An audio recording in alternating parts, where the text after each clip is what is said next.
सोमवार व्रत कथा। एक समय की बात है, किसी नगर में एक साहूकार रहता था। उसके घर में धन की कोई कमी नहीं थी, लेकिन उसकी कोई संतान नहीं थी। इस कारण वह बहुत दुखी था। पुत्र प्राप्ति के लिए वह प्रत्येक सोमवार व्रत रखता था और पूरी श्रद्धा के साथ शिव मंदिर जाकर भगवान शिव और पार्वती जी की पूजा करता था। उसकी भक्ति देखकर एक दिन माँ पार्वती प्रसन्न हो गईं और भगवान शिव से उस साहूकार की मनोकामना पूर्ण करने का आग्रह किया। पार्वती जी की इच्छा सुनकर भगवान शिव ने कहा कि हे पार्वती, इस संसार में हर प्राणी को उसके कर्मों का फल मिलता है और जिसके भाग्य में जो हो उसे भोगना ही पड़ता है। लेकिन पार्वती जी ने साहूकार की भक्ति का मान रखने के लिए उसकी मनोकामना पूर्ण करने की इच्छा जताई। माता पार्वती के आग्रह पर शिवजी ने साहूकार को पुत्र प्राप्ति का वरदान तो दिया, लेकिन साथ ही यह भी कहा कि उसके बालक की आयु केवल 12 वर्ष होगी। माता पार्वती और भगवान शिव की बातचीत को साहूकार सुन रहा था। उसे ना तो इस बात की खुशी थी और ना ही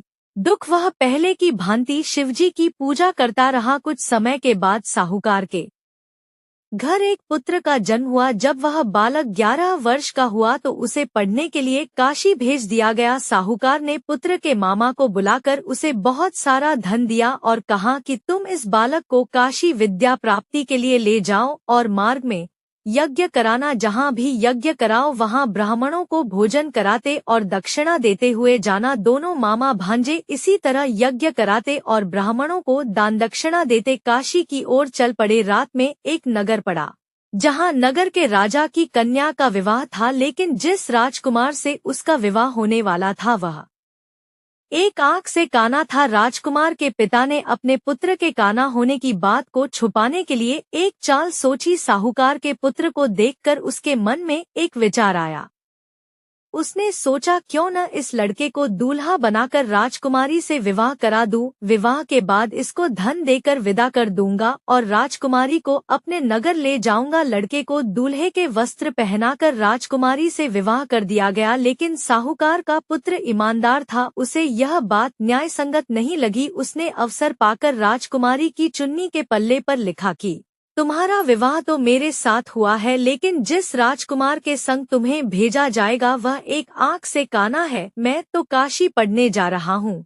जब राजकुमारी ने चुन्नी पर लिखी बातें पढ़ी तो उसने अपने माता पिता को यह बात बताई। राजा ने अपनी पुत्री को विदा नहीं किया, जिससे बारात वापस चली गई। दूसरी ओर साहूकार का लड़का और उसका मामा काशी पहुँचे और वहां जाकर उन्होंने यज्ञ किया। जिस दिन लड़के की आयु 12 साल की हुई उसी दिन यज्ञ रखा गया। लड़के ने अपने मामा से कहा कि मेरी तबीयत कुछ ठीक नहीं है। मामा ने कहा कि तुम अंदर जाकर सो जाओ। शिवजी के वरदानुसार कुछ ही देर में उस बालक के प्राण निकल गए। मृत भांजे को देख उसके मामा ने विलाप शुरू किया। संयोगवश उसी समय शिवजी और माता पार्वती उधर से जा रहे थे। पार्वती ने भगवान से कहा, स्वामी, मुझे इसके रोने के स्वर सहन नहीं हो रहा, आप इस व्यक्ति के कष्ट को अवश्य दूर करें।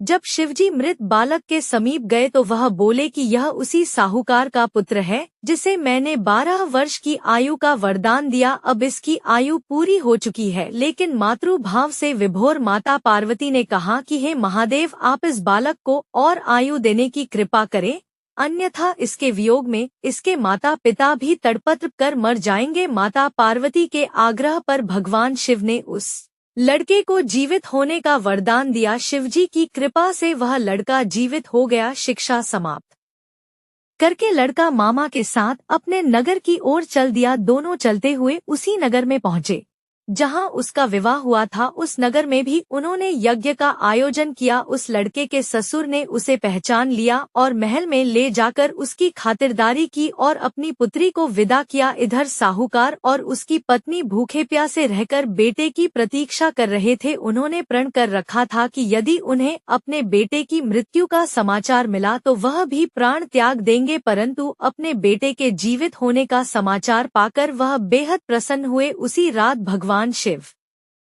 ने व्यापारी के स्वप्न में आकर कहा, है श्रेष्ठी, मैंने तेरे सोमवार के व्रत करने और व्रत कथा सुनने से प्रसन्न होकर तेरे पुत्र को लंबी आयु प्रदान की है। इसी प्रकार जो कोई सोमवार व्रत करता है या कथा सुनता और पढ़ता है उसके सभी दुख दूर होते हैं और समस्त मनोकामनाएं पूर्ण होती हैं।